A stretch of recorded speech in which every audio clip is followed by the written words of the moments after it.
Hello everybody, welcome to Creative Chess channel. Today I'm going to show you the most beautiful game. I played this title Tuesday. I was playing white against female GM, Josephine Heinemann from Germany. And okay, I was playing white, she played the Sicilian defense and knight e3, d6. And so it was a Najdorf variation a6. If you're following me, you saw that last time I also chose the best game of title Tuesday. It was also played in Najdorf, and I told you about the system which starts with the h3 so a move. Actually, it's the main one which I use and which I used in this game also. But in the previous games, actually 5 was played, knight e2, and sometimes black play bishop e6, and then we go what we like playing, like g4, bishop g2, knight g3, castle. I told you about this in my previous video. But this time my opponent played another move, which is also very popular, and this move is h5. What to do in this variation if your opponent doesn't give you an opportunity to play g4, because she will just take and that's all, you're just losing a pawn. So in this case, don't be upset, you will see h5 move quite often. Your plan is the same, with the only difference that you don't play g4 but play g3. Actually, that I played in the game. The idea is you play bishop to e2. Yes, there are slight nuances that your knight now can't jump on g3, but you can play f4 and probably your knight will be useful here. Bishop e7, bishop e3, a4. It's also a very nice move because it doesn't allow black to play b5 and it stops counterplay on the queen side. She played rook c8, castle. We are not afraid to castle. Okay, h4 gives nothing, you just play g4, then f4, so no problem. My opponent decided to play b6. It's clear that she wants to play knight to c4. Anyway, even if the knight jumps to c4, you can retreat with the bishop to c1, then play b3. It's not dangerous for white at all. But preventing all these jumps, I just played b3, and you see that now the knight doesn't have any good squares, and it is standing not very correctly in front of his pawn, not on a nice way. Besides, the queen has to always to watch, because it can be taken if the queen retreats somewhere. So she castled, and of course I played f4. She took and I took with the pawn. Now I have very strong pawn center, and of course white here is already much better. Besides, so the shortcoming of playing h5 is that in some variations this h5 pawn can be very weak, and white can just win this pawn. She played queen c7, a5. I saw that the knight can't retreat here, because in this case I just played f5, and you see that the bishop won't have any squares, so just winning a piece. That's why the knight has only one square, and it's a8. And if the only square for the knight is a8, you understand that black was playing incorrectly. So the opening wasn't very successful for them. Rook f3. By the way, here I was thinking for a long time, I was thinking what to do, because it's clear that I have a better position, better options, and I need to start attacking her king.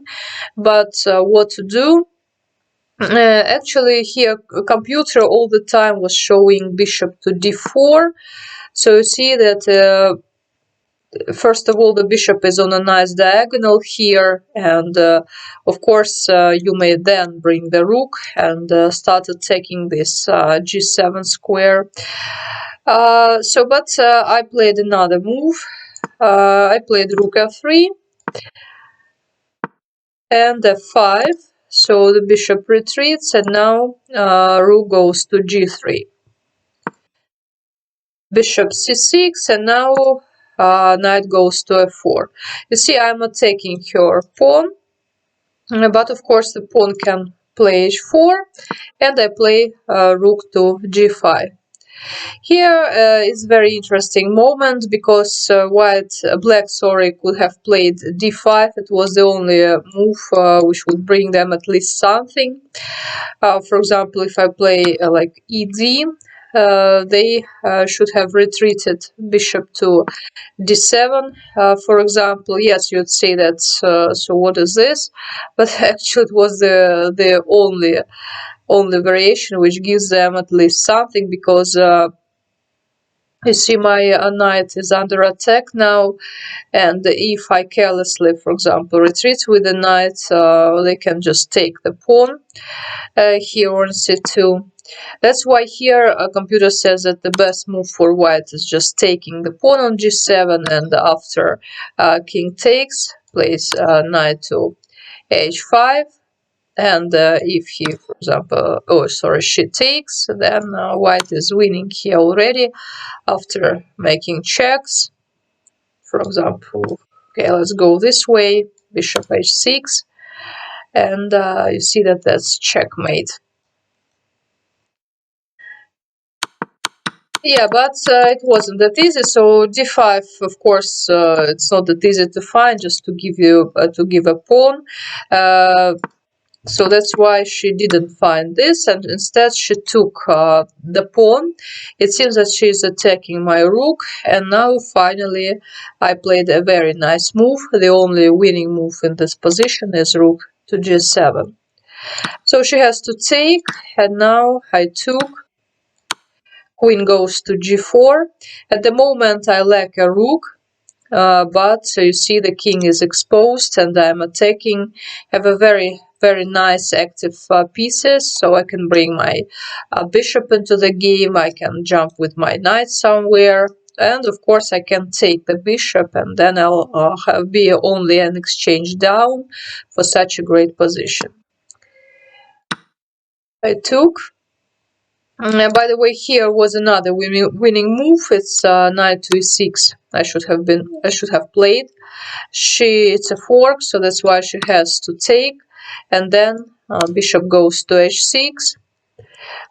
King e8 is the only option. Then queen g6, king d7. You see, it's just quite a long variation. But here white is winning, for example, d5, and queen goes to a4. And you see, so the king has to go somewhere far away, and white is constantly attacking. And for example, if to play d4 here, it's already checkmate, and two, just check and checkmate. Yeah, but you know that knight e6 here was quite difficult to calculate, so I didn't notice this, and I mean here, yes, instead of taking, I should have played knight to e6, but okay, I prefer just a more quiet move, bishop to e4. So she played bishop f6. She's attacking my rook. Again, I became too greedy. There was also this knight d5 move, which was winning on the spot. Again, I didn't notice. I just played rook to d1. And here, finally, I started playing very well. I played knight to d5, which is the best move in this position. f6 also, which is the best move. But here, after rook c5, I played incorrectly. There was forced checkmate. So actually, this move was correct. But here, I should have played bishop f5, and the game is over. It's checkmate in 3, and actually, now it's checkmate in 1 is coming, so computer shows queen e1 just to prolong the game. But as you may understand, though, there is no possibilities to protect, but instead of playing this, I just started checking and then played before. She took, I took her queen, and after this moves it became clear that first of all I have some material, but actually not a lot, because you see that she has two rooks for the queen, but her king is very weak, and actually she lost in several moves. I just played queen e7, attacking two pieces.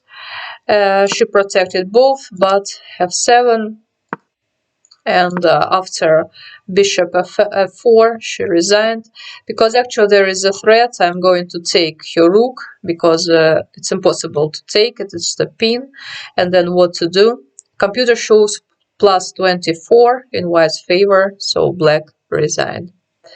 Again, you see, again, I managed to play a very beautiful game in Najdorf. This time, my opponent played h5, but it didn't stop me from playing my game, like g3, bishop g2, castle, bishop e3, and then I changed, instead of all these ideas with knight g3, I played f4, and when she took, I played with a pawn and started an attack.